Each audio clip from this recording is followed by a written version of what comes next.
Inside Texas Politics with Jason Whiteley starts now. Good morning to our viewers across the state as many of us begin to thaw out. The Republican race for Texas Attorney General is what we're going to focus on today's program, but let's first begin with the top political headlines across our state. Early voting begins a week from tomorrow, but you can start casting your ballots beginning February 14th, Valentine's Day. And if you're new here, Texas is an open primary state. That means despite what political party you identify with, you can vote in either primary you want, Democrat or Republican. Federal judges refused to stop the March primary after blacks and Hispanics in North Texas say that gerrymandered political maps reduced their influence. This is the case from Tarrant County over State Senate District number 10. The case can still be appealed, though, to the U.S. Supreme Court. And Greg Abbott and Beto O'Rourke have just filed their campaign contributions for January. Both of them raised more than $1 million, but Abbott leads significantly with total cash on hand. Let's start, though, right now with what could be the most competitive Republican race next month in the March primary, the Republican race for Texas Attorney General. Polls show it potentially headed for a runoff. 3 conservatives are challenging incumbent Ken Paxton. Paxton declined our invitation to appear today, but the other candidates are joining us this morning. Former Texas Supreme Court Justice Eva Guzman, retiring Congressman Louis Gohmert, and Texas Land Commissioner George P. Bush are here. Since Bush comes first alphabetically, he will start us off here. Commissioner, welcome to our program here. You have the second most amount of cash on hand right now. You are second in some of the polls behind the incumbent Ken Paxton, but Paxton remains the leader far ahead of you despite his legal troubles. What do you think that says about the Republican primary voter? Well, Jason, first of all, I want to thank you for the opportunity to visit with your viewers to talk about the top cop position in our state. And the grassroots reception has been overwhelming. If you look at our endorsements in the law enforcement community, whether it's on our southern border, the National Border Patrol Union, or the over 40 constables and sheriffs that have joined this campaign, I think it's building to be a successful race. Look, we've said all along, Jason, this would be a runoff between me and Ken. And if you look at the history of Texas politics, which I know you are a student of, when a statewide incumbent gets forced into a runoff, it's usually a bad sign that a majority of Republicans of his own party right now want to change. And so in a runoff, I'm ready to be that voice to clean up corruption, not only in the Attorney General's office, but in county and local government. That's the role of what the AG needs to take on, is to ensure integrity and honesty in our process. But it's a 4-way race. How confident are you that this will be this will end in a runoff on March 1st? You know, the formula is coming together to show that this will be a runoff. Whether it's the endorsements, whether it's the money raising, but more importantly, it's just the support that we're getting in the grassroots. You know, we're in the middle of our Texas First tour, hitting over 50 locations throughout the state of Texas in the last 6 weeks. It's really, Jason, our get out the vote effort. We have 600 volunteers knocking on over 50,000 doors and 25,000 calls, largely driven by young Texans. That's what's really inspiring about this campaign is kind of the next generation of Texans having their voice heard. But considering your organization and the get out the vote effort that your campaign is clearly making on this, why do you think the polls still show the incumbent so far ahead?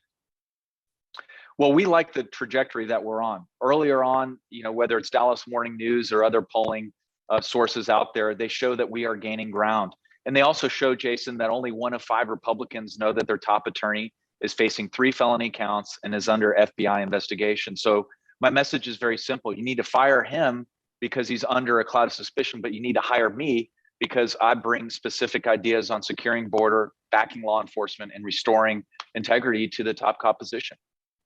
Commissioner Bush, you've talked about the border several times. You on your website, you talk about wanting to work with the governor to deploy more National Guard troops, toughen criminal penalties on drug smugglers and human traffickers, and finish President Trump's wall.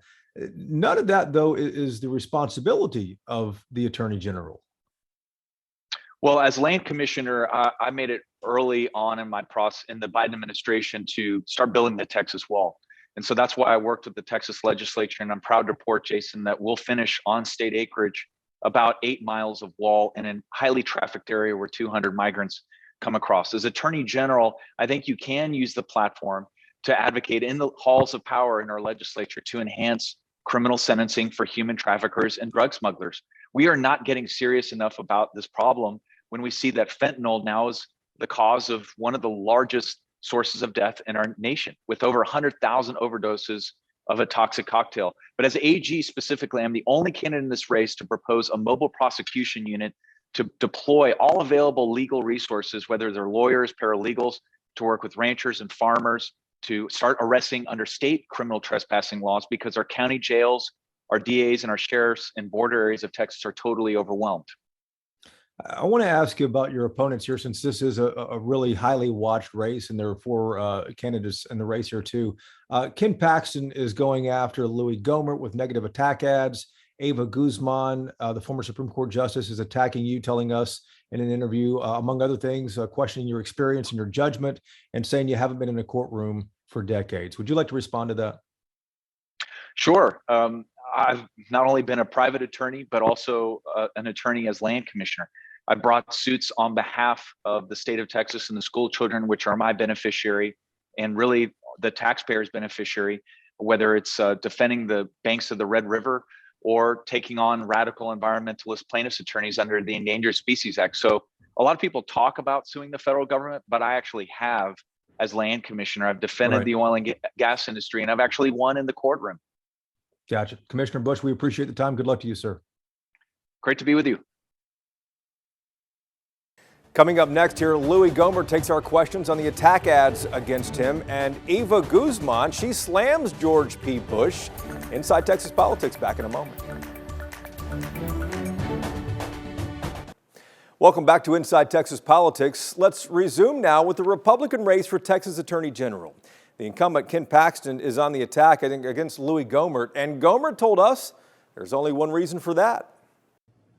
Congressman Gohmert, welcome to our program. Glad to have you here. I want to ask you first about the incumbent Ken Paxton going on the attack against you here. What are your internal polls showing about whether you would make a runoff? Well, actually, we haven't done a poll since I very first got in, but I know Paxton's got 9 times more money than I do, so he's running polling constantly. And for him to go on the attack against only one of the 3 people that is running against him tells you his polling that's going on constantly tells him he is going to be in a runoff with me, and he's trying to avoid that. In Conroe the other day, Congressman, Donald Trump recognized you as a friend who has been with him since day one. You are a longtime loyal supporter of the former president, but he again endorsed your opponent, Ken Paxton. Why do you think Trump is backing Paxton over you? Trump called me after I announced and said, "Hey, I was told you were definitely not running." And he reiterated that when we talked last week, and he had called. And anyway, he'd encouraged me to come to Conroe, and so I did. But we're still friends. But one of the things we love about him is he's stubborn. He's never pulled back an endorsement, and I didn't figure he would in this situation. But his way of handling that was to give us both a great shout out. Everyone knows this. You know it. You're practically walking away from a guaranteed seat in Congress. What happens if you don't make the runoff on March 1st? Well, what happens to Louis Gohmert? Well, I'm glad you brought that up. I never take anything for granted, but yeah, I usually won with around 3/4 of the vote. But that's a big difference between me and Paxton. Paxton, well, in my case, I'm willing to risk any political future I have to try to save Texas, because without Texas, no Republican can win the White House. I want to save Texas so we can save our country, whereas Paxton is willing to risk the state and country to save his own skin. Congressman, there are a number of issues in this race. We have 3 or 4 minutes left here. I want to ask you about a couple of them. The first, your record in Congress has become an issue in this race by some of your opponents. Ken Paxton and Eva Guzman both pointing out that you have missed more than 800 votes since being elected initially back in 2005. What do you tell Republican primary voters about that? Well, look, we have thousands and thousands and thousands of votes. And one of them is approval of the journal, which is the transcript from the previous day. As a judge, I never approved a transcript unless I read it. So that accounts for many of the votes, and many of the votes too, whether it's quorum call or some votes, on suspensions are done just so they get us to the floor and can whip up on us and try to get us to vote for something they don't want. When those are the votes, I'm not in a hurry to get there. I did miss one vote that was inconsequential. It wouldn't have mattered, and I put that on the record. My cousin had died. I was his legal representative. I needed to get back. It was totally unexpected. But he made an issue of missing that, even though it didn't make any difference in the scheme of things. But he also has put out stuff saying I'm not conservative. And that just shows how desperate he is and what a liar he is. Because if you look at all the different entities, conservative entities, including Conservative Review, that rate people, they analyze the bill. They don't cherry pick and say there was something good in this, but then fail to put how bad the other stuff was in it. You have to weigh all those things when you vote. He cherry picks, he's lying. And it just shows how desperate he is. All people have to do is look at the conservative entities that rate members of Congress, and they will know what the people of East Texas have known about 3/4 of them each election, that I stand for what I say I will, and no liar like Ken Paxton. Well, what do you expect? He's under indictment from securities fraud. He's about to get indicted after the primary in all likelihood for corruption. So adding lies to him, not just the lies he told in his private life, but to voters, he's desperate. And some of the people that work for him had thought that perhaps he wants to win the primary so that when he gets indicted, he can work a deal with the feds and say, look, I won't campaign. I'll let the Democrat win if you just won't recommend jail time for me. He's putting Texas at risk. Congressman, we are out of time, unfortunately, but I appreciate your insight and good luck to you, sir. Thank you. Thanks so much. Appreciate being with you.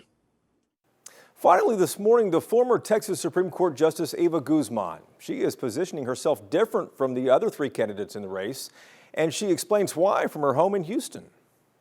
Justice Guzman, welcome to our program. Glad to have you here. I want to ask you about you raising the most amount of money in the last reporting period, even outraising the incumbent, Ken Paxton. But you poll in fourth place. Why aren't Republican voters, primary voters, connecting with you? Those polls don't reflect what I'm seeing on the campaign trail, and they don't reflect the independence of Texas voters. And thank you so much for giving me an opportunity to talk about the most important election in the state of Texas, the Attorney General's office. Texas is hiring a lawyer. Texans should hire the lawyer with the most experience, the one with the proven track record for standing up for conservative values, and the one that will bring integrity to the job on the day one. Well, as far as experience and ideology, that's what you're really touting, of course. But it seems that the voters have maybe moved beyond that. It seems to be who can out-Trump Trump. Voters want someone that can win in the courtroom. I'm the only candidate running that has 22 years experience in the judiciary. And that means I know how to file winning lawsuits. Ken Paxton has failed to deliver results. He's failed to respect the office. He's lost the trust of the people of Texas. I'm a former judge, married to a police officer, the daughter of legal immigrants, a mom, and a proud Texan. You know what Texans really want? Somebody who'll fight against the Biden administration. That's me, ready on day one. Justice Guzman, you have talked about how Ken Paxton's lawsuits have failed in court and how they have fared as well, especially over the Affordable Care Act, the Keystone Pipeline as well too. Would you have even filed in those cases, or would your arguments have been different, or what? I would have filed winning arguments. Ken Paxton doesn't know the law. He doesn't know how to follow the law, and that's why he's losing in the courtroom. He also lost 7 of his hand-chosen staff. Let's just think about that. Break that down. You go out and hire 7 conservative, smart attorneys. You handpick them. You bring them in your office. They're doing their job. They catch you violating the law. They catch you committing bribery and fraud, so they say, and abuse of office, and they go to the FBI. Right now, as we sit here today, the Attorney General's office is missing the top-notch lawyers that help Texans win in court. I'll bring them back. I'll bring them back on day one. And I know how to win in court. Ken Paxton, for whatever good he's done, his personal indictments, pending indictments, FBI investigations are a distraction to the important work of the people of Texas. We can thank him for what he's done and send him on his way. And we should. As a Texan, absolutely, I believe we can do better. Justice Guzman, you have $2 million cash on hand. How do you intend to spend that money over the next 4 weeks in hopes of pushing Ken Paxton to a runoff? If you look at the last reports, 60% of everything we raised has gone directly to voter contact. Contrast that with George P. Bush. No experience, no judgment. 9% of what he raised went to voter contact. This last reporting period, I outraised them because Texans know they're ready for real leadership in the Attorney General's office. They're ready for someone with a proven track record. They're ready for a conservative, a fighter, someone who'll stand up to Joe Biden and who can do it on day one. And that's me. And Justice Guzman, about 60 seconds left here. I do want to ask you, obviously the clock is ticking. The March 1st primary is closing in. What more do you want Republican primary voters and independents to know about you that they might not already? You're hiring a lawyer. It's time to fire the failed, indicted Ken Paxton. It's time to reject the other two candidates who haven't seen a courtroom as a lawyer in decades. It's time to tell George P. No, we don't need your kind of leadership in the Attorney General's office when you haven't even had a law license for the last active law license for the last 10 years. I'm ready to work for Texas. Day one, I'll bring back, just by walking in the office, integrity. Day two, I'll restore the type of attorneys that Texas needs in that office. And on day three, I'll sue Joe Biden. You can count on me to do that. Justice Guzman, we are out of time. Thank you very much and good luck to you, ma'am. Thank you. It's been an honor. Thank you. Coming up, the Texas electric grid survived last week's winter storm. So politically speaking, how much does that help Greg Abbott? Part of our discussion next on the Roundtable. Time now for Reporters Roundtable to put the headlines in perspective. Ross Ramsey is here from the Texas Tribune, as always. James Barragan is here, also from the Texas Tribune, a politics reporter there. And Bernadine Steptoe is a political producer at WFAA in Dallas. But Ross, we'll start with you. It seems the Texas power grid survived last week's winter storm. That storm wasn't anywhere near as widespread and as severe as the one last year. But how much does this help Greg Abbott? I think in this case, no news is good news for the governor. Nothing went wrong. It's not exactly like you did something fantastic, but nothing terrible happened. And something terrible would have been really badly timed this close to a primary. Indeed so. So on the other side of this, James, does this hurt Democrats' arguments? Because they've been complaining about the legislature not doing enough.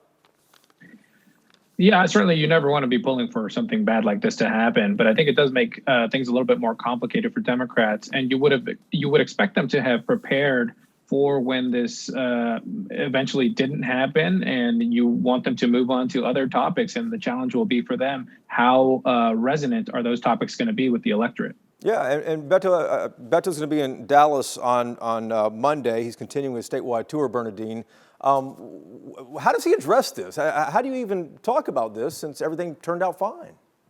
Well, you know what? We will see if he talks about it, because the mere fact that something drastic didn't happen sort of takes it off the table as a major incident. But let's see, you know, Democrats have an issue with messaging anyway. So let's see how they deal with this or not. James, let's talk about some of the reporting you guys have done at the Trib. There are some National Guard troops that are stationed down along the U.S.-Mexico border who've been pretty concerned lately. They say their mission is unclear down there. They talk about some of their conditions being deplorable. How does that affect Texas Republicans who are behind this push to put more law enforcement and National Guard down there? Well, it's obviously not a good look. You know, the military is one of the categories in polling that's always very highly esteemed.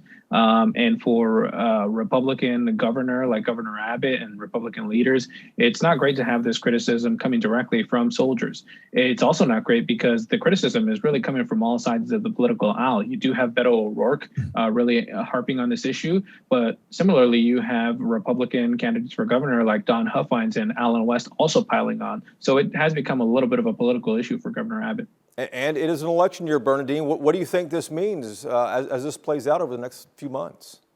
You know what, we'll watch, because I wouldn't be surprised if our governor didn't take responsibility for it. It blames it on the Biden administration and say that had they secured the border, we wouldn't have the problem. So we'll just see how much responsibility they take for such a terrible incident, a terrible thing that's happening on the border. Ross, what do you think about that, though? We just saw the news on Friday come out about the record number of arrests that were made along the southern border over the last year, the first year that Biden was in office, and the fewer people who were released down there. So how does Abbott approach this? Because obviously he wants the support from the military and for the public to know that. How does he even address this? It's a big issue with Republican voters that he's down there in the first place, so that part is a win. But the problems with their actual presence, are they competent for the job, is now coming into focus. And, you know, they've got the problems that James reported. They've got problems with attorneys who say that the arrests they're conducting are illegal, that they're basically meddling in things that belong to the federal government. Whether or not the federal government's doing its job, the state shouldn't be in there. So, you know, I think it's going to be a long haul here. Yeah, indeed so, and obviously will remain an issue. Thank you guys very much. James, thanks for being here too. Thank you for watching as well. We're back again next Sunday to take you inside Texas politics, and hope you can join us then. Until then, stay warm and have a good one.